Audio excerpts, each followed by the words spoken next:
지금까지 계속해서 성경책 한 권 한 권 개관적 설교를 우리가 살펴보고 있었습니다. 오늘은 종료주일이고 다음 주일은 부활절이지요. 그리하여 이번 주와 다음 주 부활절은 절기에 맞는 하나님의 말씀을 함께 나누려고 합니다. 오늘은 종료주일입니다. 예수님께서 예루살렘에 입성하신 날을 기념하는 주일입니다. 그리고 오늘은 또한 고난주간을 여는 문 앞에 우리가 서 있는 날이기도 합니다. 예수님은 예루살렘으로 들어가셨고 우리는 이제 그 주님을 따라 한 주간 묵상 속으로 들어가려 합니다. 그래서 오늘 종료주일의 말씀은 단지 절기의 시작을 알리는 말씀이 아니라 하나님께서 그의 아들 예수 그리스도를 이 땅에 보내시고 예루살렘에 입성하시는 그 주님을 통하여, 그 예수님을 통하여 우리에게 주시기를 원하는, 그 우리가 받기를 원하는 그 메시지를 받는 귀한 시간 되기를 원합니다.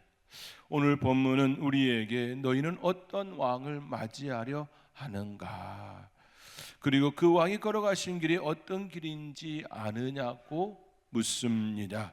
예수님께서 예루살렘에 입성하실 때 많은 사람들이 겉옷을 길에 펴고 나뭇가지를 베어 길에 펴며 호산나 다윗의 자손이여 찬송하리로다, 주의 이름으로 오시는 이여 호산나, 가장 높은 곳에서 호산나 하더라 찬양합니다. 겉으로 보면 영광의 순간입니다. 한호가 있고 열광이 있으며 환영이 있습니다. 사람들은 왕을 맞이하듯 예수님을 맞이하였습니다. 그러나 우리가 아는 것처럼 이 길은 단지 한호의 길이 아니었습니다. 그렇게 끝나지 아니합니다. 예루살렘으로 입성하시는 그 걸음은 결국 골고다를 향한 걸음이었습니다. 종료주일의 길은 곧 고난주간의 길이었고 왕의 길은 동시에 십자가의 길이었습니다. 우리 주님께서 이 땅에 오셔서 걸은 그 길은 왕의 길 맞지만 그와 동시에 고난의 길, 십자가를 향한 십자가의 길이었습니다. 오늘 우리는 이 본문을 통하여 세 가지를 함께 생각해 보려고 합니다. 첫째는 예수님의 예루살렘 입성이 무엇을 의미하는지를, 둘째는 왜 예수님은 나귀 새끼를 타고 들어가셨는지에 대하여, 왜 예수님은 당시 군대의 그 왕들처럼 군마를 타지 아니하시고 나귀를 타고 들어가셨는지, 셋째는 이 왕의 길이 왜 십자가의 길이 되는지, 그리고 마지막으로 이 말씀이 왜 우리를 고난주간 특별 새벽 기도회로 부르고 있는지를 함께 나누고자 합니다. 마태복음 21장은 예수님의 공생의 마지막 국면을 여는 장입니다. 예수님은 이제 우연히 예루살렘에 들어간 것이 아닙니다. 의도적으로 분명한 목적을 가지고 들어간 길입니다. 본문 1절 이하를 보면 예수님은 제자 둘을 보내어 마을에 들어가 나귀 새끼와 나귀 새끼를 끌고 오라 말씀합니다. 이것은 즉흥적인 행동이 아닙니다. 치밀하고 분명한 의도를 가진 행동이었습니다. 예수님은 예루살렘 입성이 어떤 의미인지를 아셨습니다. 사람들은 어쩌면 그 순간만 보았을 것입니다. 예수님이 입성하시는 그 모습만 보며 그렇게 그들이 꿈꾸고 소망하는 대로 그 예수님이 이제 왕이 되려 하시는구나, 그렇게 한호하는 그 모습이었을 것입니다. 그러나 예수님은 그 길 끝에 무엇이 있는지를 아셨습니다. 그 끝에는 배반이 있고 조롱이 있고 침뱉음이 있고 채찍이 있고 십자가가 있었습니다. 그런데도 예수님은 예루살렘으로 들어갑니다. 피하지 않습니다. 숨지도 않습니다. 돌아서지도 않습니다. 오직 예루살렘으로 향하여 한 걸음 한 걸음 나아갑니다. 이것이 중요합니다. 예수님의 고난은 우발적인 사건이 아닙니다. 끌려가신 것이 아닙니다. 권세 잡은 자들에 의하여서 일방적으로 예수님이 그 자리에 놓이신 사건이 아닙니다. 예수님은 스스로 그 길을 택하시고 입성하였습니다. 왕으로 입성하시는 이 장면은 사실은 구원을 위하여 자신을 내어주신 왕의 자발적 행진입니다. 사람들은 예수님을 보며 다윗의 자손이라고 외치지요. 이 표현은 메시아적 호칭입니다. 곧 왕적 호칭입니다. 다윗의 자손으로 오시는 이가 왕으로 오심을 알고 있기에 그분이 바로 다윗의 자손이라고 외치는 이 외침은 그분이 메시아임을, 왕임을 고백하는 그런 고백입니다. 그런데 그들은 여전히 자신들이 원하는 방식의 왕을 기대합니다. 로마를 무너뜨리고 억압을 제거하고 민족적 해방을 가져다주는 정치적 왕을 기대하였습니다.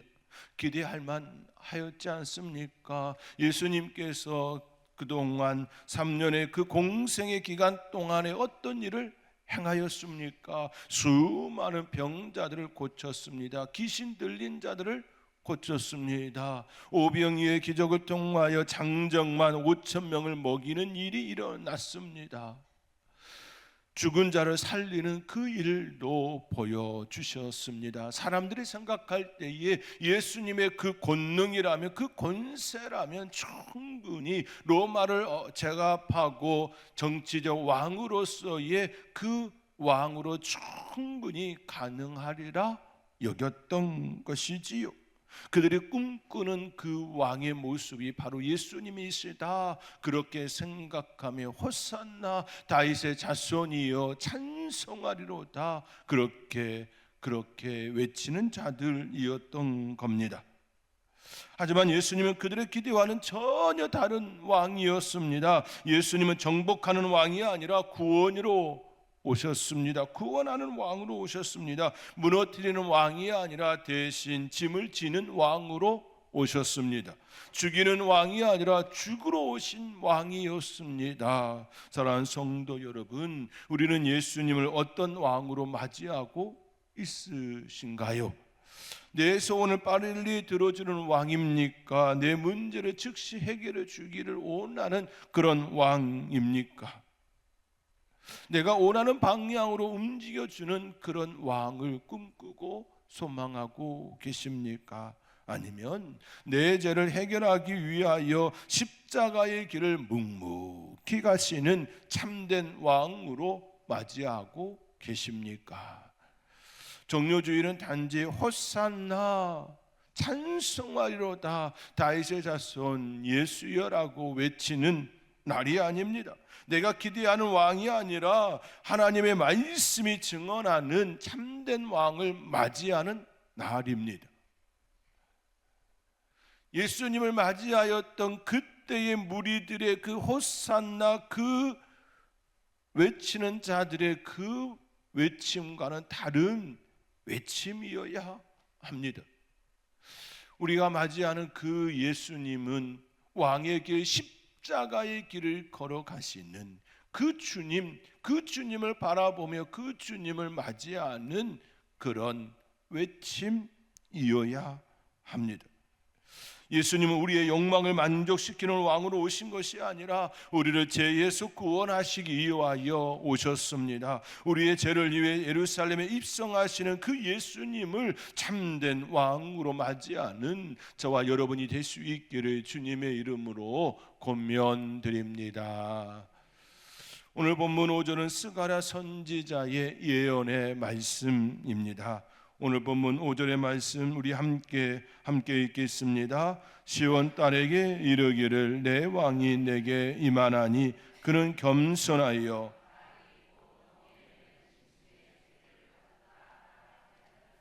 아멘. 멍에 매는 짐승의 새끼를 탓도다 하라 하였느니라. 이 말씀은 구약의 예언의 언약의 성취입니다. 예수님은 예언의 성취, 약속의 성취를 이루신 메시아입니다. 그분은 왕으로 오셨습니다. 그런데 그 왕은 군마를 타고 오지 않았습니다. 수많은 군사를 이끌고 병거를 앞세우고 오지 않았습니다. 무력의 과시로 오지도 않았습니다. 나귀를 타고 옵니다. 나귀를 타고 옵니다. 이것은 매우 중요합니다. 고대 세계에서 군마는 우리가 흔히 기억하는 백마를 타고 장수가 들어오는 그 모습 말입니다. 군마는 전쟁과 권력과 정복의 상징입니다. 반면 나귀는 평화의 상징, 겸손의 상징입니다. 이는 예수님의 세상의 방식으로 통치하는 왕이 아님을 뜻합니다. 예수님은 칼의 왕이 아니라 평화의 왕입니다. 억압의 왕이 아니라 섬김의 왕입니다. 높아짐의 왕이 아니라 낮아짐의 왕입니다. 본문은 예수님의 성품, 즉 온유하심을 드러내려고 하는 것이 아닙니다. 우리 예수님의 성품은 온유하시지요. 그것을 나타내기 위하여 나귀를 타신 예수님의 그 이미지를 그들에게 심겨주려고 그렇게 하신 것이 아니라는 겁니다. 하나님의 나라를 어떻게 이 땅에 이루어지는지를 나타내려 하신 것입니다. 하나님의 나라가 이 땅에 어떻게 성취되는지를, 그것을 진정으로 보여주기 위하여 나귀를 타신 겁니다. 하나님의 나라는 폭력으로 오지 않습니다. 강압으로 오지도 않습니다. 과시로 오지도 않습니다. 화려함이나 멋진 그러한 모습으로 오지 않았습니다. 자기 비움과 낮아짐, 섬김과 순종을 통하여 옵니다. 그래서 예수님은 나귀 새끼를 타고 들어갑니다. 그 모습은 사람들의 기대와는 너무 다릅니다. 그들의 눈에 예수님은 초라해 보였을 것입니다. 그러나 결코 초라함이 아닙니다. 하나님 나라의 본질을 가장 정확하게 보여주는 모습입니다. 지난 3년의 그 공생의 기간 동안 우리 예수님께서 보여주신 그 모습으로 바라보면 충분히 화려한 모습으로 드러날 수도 있었습니다. 죽은 자를 살리신 그 권능으로도 나타낼 수도 있었습니다. 그러나 예수님은 그러한 모습이 아니라 오병이어로 5,000명을 먹인 그 모습이 아니라 나귀를 타신 그 모습으로 들어옵니다. 이것이 바로 하나님 나라의 본질을 가장 정확하게 보여주는 모습입니다. 우리의 문제는 여기에 있습니다. 우리는 여전히 군마를 기대합니다. 눈에 보이는 힘, 즉각적인 해결, 강력한 돌파, 세상적 성공을 기대합니다. 단숨에 로마를 무너뜨릴 수 있는 그런 정치적이고 군사적인 그런 왕 말입니다. 우리의 삶의 자리에서도 그렇게 충분히 삶의 문제를 해결해 주고 하나님의 강력한 권세가 드러나기를 바라는 모습이 우리 안에 있습니다. 그런데 예수님은 나귀를 탔습니다. 우리는 화려함을 기대하는데 예수님은 겸손의 왕이었습니다. 우리는 높아짐을 기대하는데 주님은 오히려 낮아짐이었습니다. 우리는 영광을 생각하는데 주님은 십자가였습니다. 십자가. 신앙생활을 하다 보면 우리도 모르게 하나님께 이런 기대를 가질 때가 있습니다. 하나님이라면 어떻게 이런 모습으로 내게 다가올까? 화려함으로 다가와야 되지 않는가? 이런 모습이어야 하지 않는가라고 하는 것이 있습니다. 더 빠르게, 더 강하게, 더 눈부시게 역사해야 되지 않는가라는 생각을 할 때가 있습니다. 질병에 걸리면 하나님께서 손을 얹어주셔서 즉각적인 병 나음을 통하여 하나님의 권세를 드러내어 주시는 그런 모습. 삶의 어려움이 있을 때에 즉각적으로 해결되어져 그 문제 가운데 해결되어 하나님을 높이 찬양하는 할렐루야 부르는 그 모습. 우리는 종종 그런 모습을 생각할 때가 있습니다. 물론 성경이 그런 모습을 드러내지 않았던 건 아닙니다. 한번 모세를 생각해 보시기 바랍니다. 이집트 바로에게 나아간 모세가 어떻게 행하였습니까? 10가지 재앙을 통하여 그 땅에 엄청난 하나님의 권세와 권능을 드러내었습니다.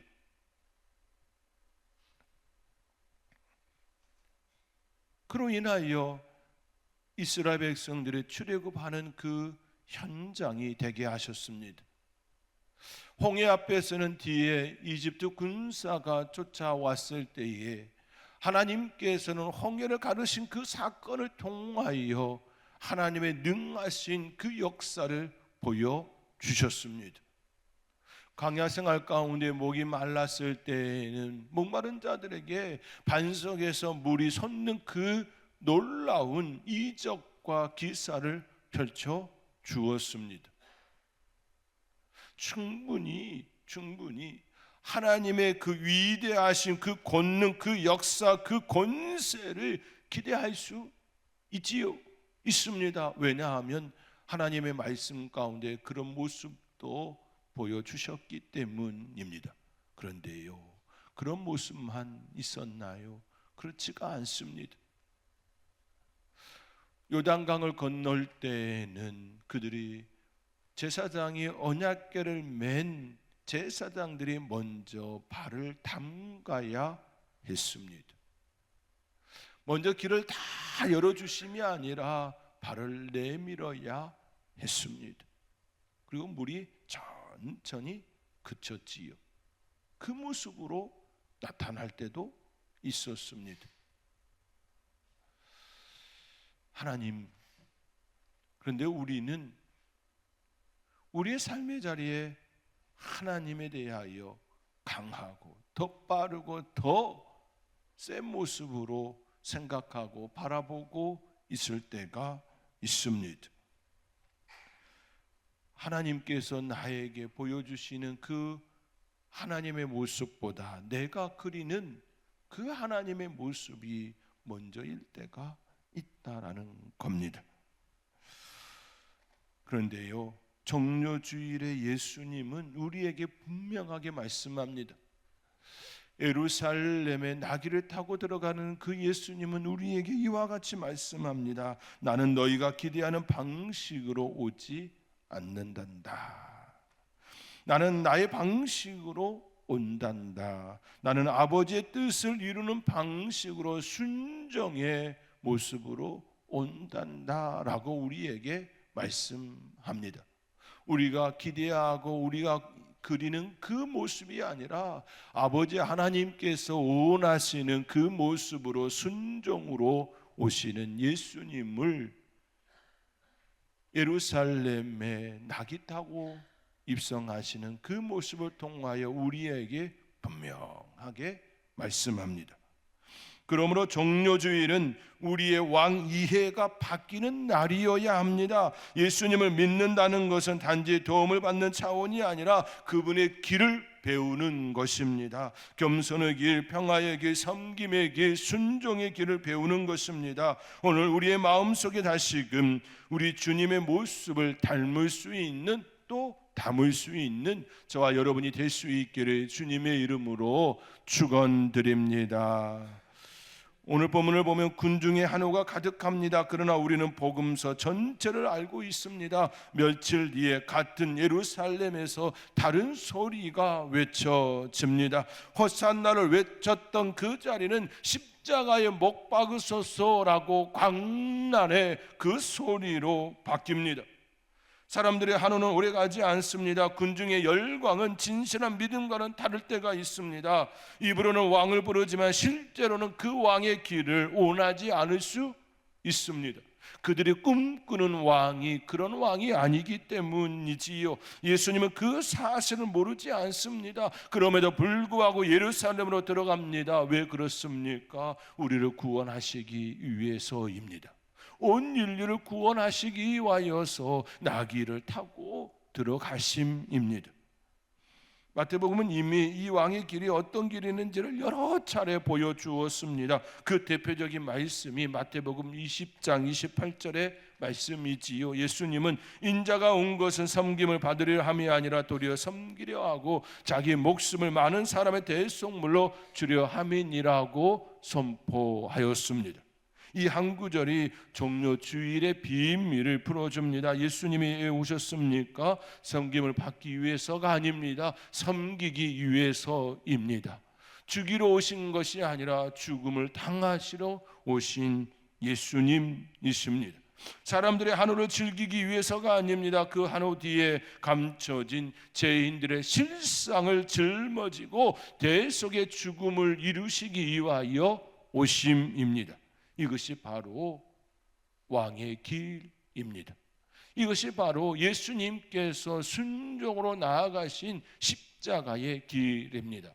그렇게 예수님께서 걸으신 그 길은 왕의 길, 십자가의 길입니다. 세상의 왕들은 백성을 희생시켜 자기 나라를 세웁니다. 그러나 예수님은 자신을 희생하여 하나님의 나라를, 자기 백성을 살립니다. 세상의 왕들은 타인의 피를 요구하지만 예수님은 자신의 피를 흘립니다. 세상의 왕들은 자기 영광을 위하여 사람들을 부르지만 예수님은 온 인류를 구하시기 위하여 자신의 생명을 내어놓습니다. 그래서 종료주일은 영광의 주일이면서 동시에 비탄의 주일입니다. 한영의 주일이면서 동시에 결단의 주일입니다. 왜냐하면 이 왕을 맞이한다는 것은 결국 이 왕이 걸어가신 그 십자가의 길을 따르겠다라는, 그 십자가의 길을 마주하겠다는 그 고백이기 때문입니다.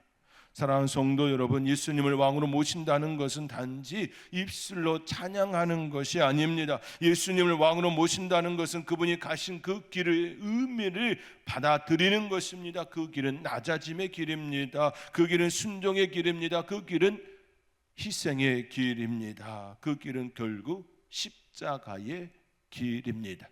그 길의 의미를 알고 하나님, 우리도 그 길을 또 걷는 자 되기를 소망합니다. 순종으로 나아가는 하나님의 사람 되기를 원합니다. 고백할 수 있는 저와 여러분이 될 수 있기를 주님의 이름으로 권면드립니다. 우리는 오늘 종료주일을 지나며 고난주간 특별 새벽 기도회를 맞이하려 합니다. 이것은 단지 교회 일정이 아닙니다. 한 주간 행사도 아닙니다. 신앙적인 분위기를 만드는 프로그램도 아닙니다. 오히려 왕의 길을 따라 십자가의 길 앞으로 나아가는 영적 초청입니다. 왜 고난주간 특별 새벽 기도가 중요합니까? 예수님의 고난이 크기 때문입니다. 예수님의 사랑이 깊기 때문입니다. 예수님의 순종이 철저하였기 때문입니다. 그리고 우리의 구원이 그 고난과 사랑과 순종 위에 세워졌기 때문입니다. 그렇기에 한 주간 그 십자가의 길을 묵상하며 한 주간 그 은혜 속에 있기를 원합니다. 그런 고백으로 나아가는 시간이기를 바라기 때문입니다. 우리는 너무 쉽게 십자가를 알 때가 있습니다. 너무 익숙하게 고난주간을 지나갑니다. 너무 당연하게 복음을 말합니다. 그러나 정말 그렇습니까? 예수님께서 예루살렘으로 들어가시는 그 걸음을 생각해 보시기 바랍니다. 주님은 아셨습니다. 그 길 끝에 무엇이 있는지 아셨습니다. 그런데도 들어가셨습니다. 왜 들어가셨습니까? 나 때문입니다. 우리 때문입니다. 죄인들을 구원하시기 위하여, 온 인류를 위하여 대속물이 되시기 위하여 걸어가셨습니다. 그렇다면 우리도 최소한 그 주님의 걸음을 한 주간만이라도 깊이 묵상해야 되지 않을까요? 그 사랑을 생각해야 되지 않을까요? 그 십자가를 붙들고 기도해야 하지 않을까요? 분주한 일상 속에서도 주님의 고난 앞에 잠시 멈추어 서서 그 십자가를 바라보아야 하지 않을까요? 특별 새벽 기도회는 바로 그 시간입니다. 예루살렘으로 들어가는 주님을 따라 한 걸음씩 내딛는 걸어가는 시간입니다. 성전으로 들어가는 주님을 보는 시간입니다. 열매를 차시는 주님 앞에 서는 시간입니다. 향유를 붓는 여인과 배반하는 유다 사이에서 내 마음을 점검하는 시간입니다. 나는 향유를 부은 여인과 같이 과연 순종으로 나아가고 있나, 헌신으로 나아가고 있나, 가룟 유다와 같이 배반하고 배신하고 그렇게 떠나는 모습이 아닌가 점검하는 시간이기도 합니다. 겟세마네의 기도 앞에 무릎 꿇는 시간입니다. 십자가 아래에서 다시 복음을 듣는 시간입니다. 고난주간 특별 새벽 기도회는 단지 새벽에 한 번 더 모이는 시간이 아닙니다. 그것은 왕의 길을 따라 걷는 시간이고 십자가의 길을 따라 걷는 시간입니다. 나를 그 십자가 앞에 바르게 세우는 시간이고 내 신앙의 중심을 다시 바로잡는 시간입니다. 혹 누군가는 말할 수 있습니다. 너무 바쁩니다. 너무 피곤합니다. 너무 어렵습니다. 물론 현실은 어렵습니다. 결코 쉽지가 않습니다. 현대인의 생활 패턴으로 보면 새벽에 일어나 하나님 앞에 올라가 기도로 나아가는 그 시간이 결코 쉽지가 않습니다. 현대인의 시간표는 저녁으로 점점 맞추어져 있지요. 그렇게 결코 쉽지가 않습니다. 그렇기에 특별 새벽 기도회를 하다 보면 월요일과 화요일에는 결단하고 동참하는 그 모습이 훨씬 많습니다. 그러나 익숙하지 않기에 훈련되어지지 않았기에 수요일과 목요일이 되어지면 확실히 인원수가 줄어듭니다. 그리고 다시 결단하고 금요일 성금요일을 기억하며 금요일에 올라오는 그 발걸음도 보게 됩니다. 어렵습니다. 결코 쉽지가 않습니다. 그것이 우리의 현실이지요. 현실입니다. 그렇기에 더 이번 한 주간 하나님의 말씀 가운데 내 자신을 비추리라. 말씀 가운데 십자가의 길을 다시 붙들리라. 그 고백으로 종료주일 나귀를 타고 입성하시는 그 예수님 그 의미를 다시금 새기면서 고난주간 기도로 승리할 수 있는 십자가를 온전히 붙들 수 있는 저와 여러분이 될 수 있기를 주님의 이름으로 축원드립니다.